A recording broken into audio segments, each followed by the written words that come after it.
that you're, in this case, willful sin, or you're choosing to be lukewarm. It's more of like in the getting acquainted with his presence and abiding in the greenhouse, going back to that imagery I mentioned earlier.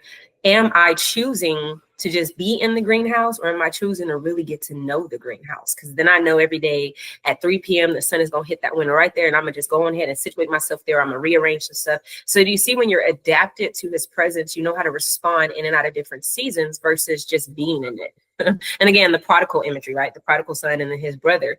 The brother was working with his father. He wasn't in willful sin. He was just doing what he was doing.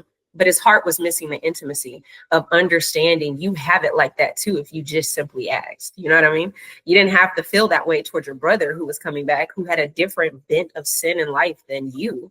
You know, you could have had the same access, but you are not acquainted with his presence. You're just in it. So this is what I'm saying. I'm not necessarily saying, like yesterday's class, that you are choosing to kind of partner with disobedience or things like that. It's more of like do you take God's invitation to go deeper and shift deeper, especially because he's meant to prosper you. We just read it in Isaiah, right? And so to continue on, knowing how God wants to keep you abiding in his warmth, and just like a greenhouse, the warmth, the moisture, the air, the light, all of these things the Lord wants you to get with his presence is very key for every season you'll be in.